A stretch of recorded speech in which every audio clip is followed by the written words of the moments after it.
We know the Patriots have made a lot of mistakes this past season, whether that's who's going to start at quarterback and putting in Jacoby Brissett, obviously the head coaching role, among many other things. Or just like me the other day, eating way too much raw cookie dough, huge mistake.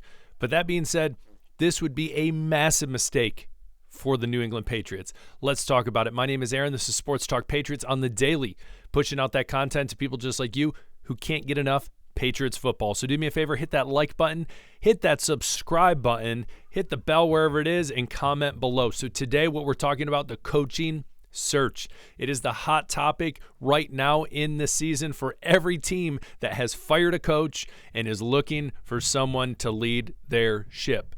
Same goes true for the New England Patriots. Now we know right now at the top of the list, in everyone's opinion, I would be surprised if it wasn't him, is Mike Vrabel.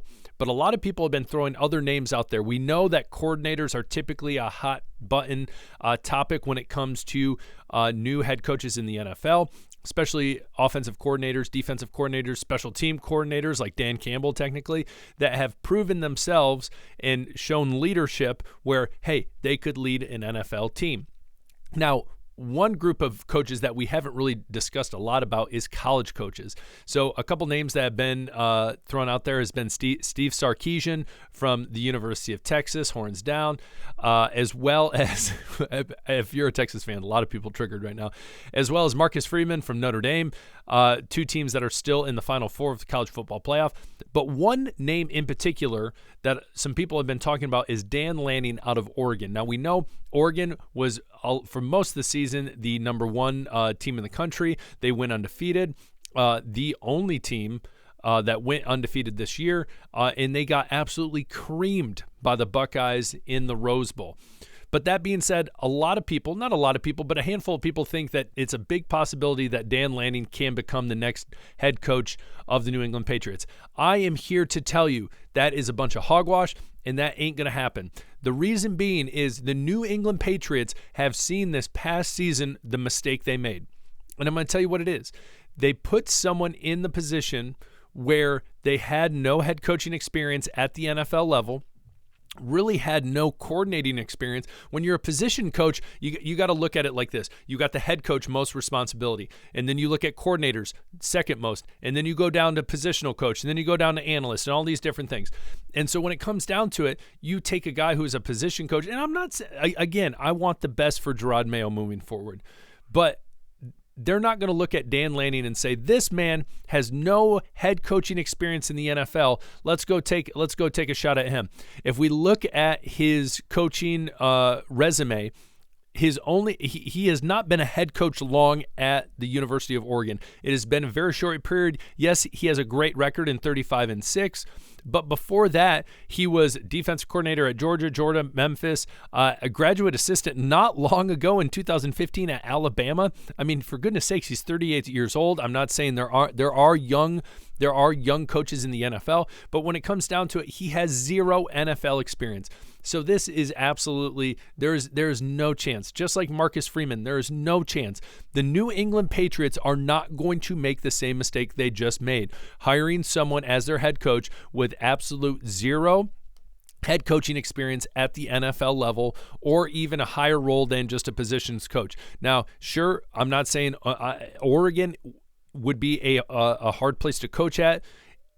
When I say that, they're in a conference right now this year, the Big Ten. The Big Ten, you could argue, is the best conference in college football this year. And so you got to tip their hat to them for winning the Big Ten championship game, going undefeated the whole season, and then obviously having a rough go against the Buckeyes. But anyways, I'm not saying that's easy to do, but we're talking apples and oranges when it comes to when it's coaching college to coaching pro.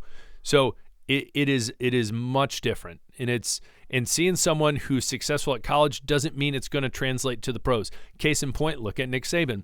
You don't necessarily get to pick the players you want, whereas in college, it's like now especially, it's like, hey, we'll pay you to come here, and they do it. So it's much different. The game is much different. So Dan Lanning, what do you think? Comment below, yay or nay. I'm going to say absolute nay, not going to happen. Now, jumping into more of what I find to be the tried and true head coaching search, and that will be with Mike Vrabel. Now, apparently, Sources have said that Mike Vrabel, the reason he had the interview with the Jets was to put more pressure on the Patriots to make a move. So it is very possible, and maybe things will come out down the road where they talk about how the Kraft family basically saw, hey, we have this opportunity. We've already missed it once while he's talking to the Jets. Lord knows we don't want him going there. We need to make a move now. So it is possible that not that long ago they were still fine with Gerard Mayo, but then they realized as time got closer and closer to the offseason that they needed to make a move ASAP. Now, Mike Vrabel has said that he would want to coach for the Patriots. Again, I think this is a done deal. I would be surprised if it's anyone else.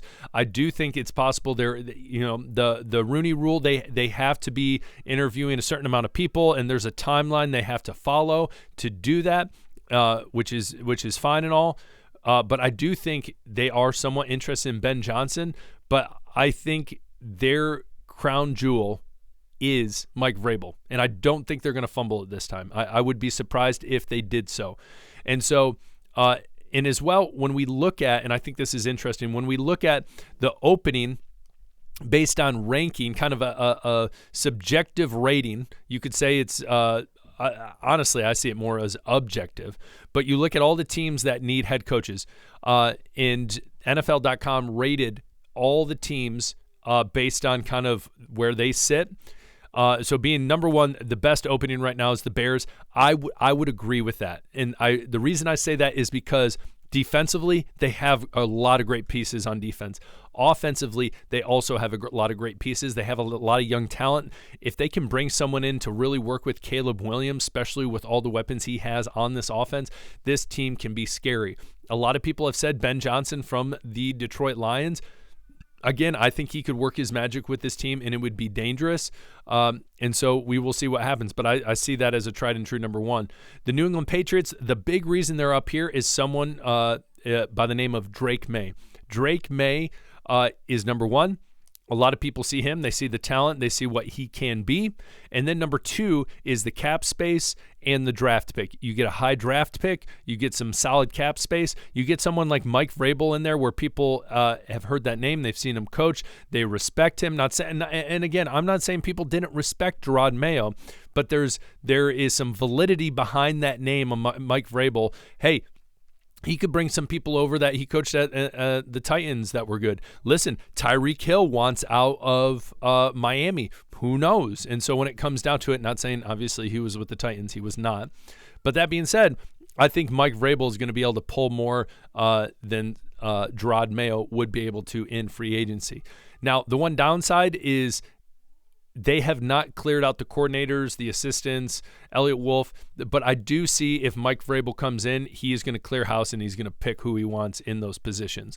Not necessarily Elliott Wolf, but he might come in and say, hey, listen, I want to make the decisions, which I think a lot of people should be like, all right, sure, or bring in who you want. But besides that, Patriots, you got the Jets. I think the Jets are honestly in a good position. At the beginning of the year, I get why the Jets fans were excited. They have weapons on offense and defense. They should have the pieces, but they just could not put it together. Granted, when you fire a coach so early on in the year and things kind of go a little haywire, it is rough. Aaron Rodgers, I don't see him coming back. We'll see what he says. I'd be surprised. I've heard rumors again that maybe they might trade for J.J. McCarthy. Remember Kirk Cousins, he could have a situation like Russell Wilson where he signs a veteran's minimum and go play there. So we'll see what happens there. Jaguars, I think this is an interesting spot. Not long ago were they in the playoffs. I honestly don't think this is a bad coaching gig. Defensively, they have some pieces. Offensively, they do too. I think they could surprise people, especially when you look at the division they're in, when they are playing teams like the Colts that you just don't know what to think about them. Houston Texans, I feel like they took a step back, as well as the Tennessee Titans. They're not looking great either. So honestly, when you look at the AFC South, it is winnable. I don't think this is a bad job. As well, you look at the Saints. The Saints are interesting. You have some older weapons there. Derek Carr, I don't know if you want him as your quarterback. Some people love him. Some people absolutely despise him. But again, the NFC South, I feel like it's always a battle of, like, they're always pushing, like, who wants to win? Who's going to win? Who's going to win? Like, no one wants to win. And so that's what it seems like year in, year out.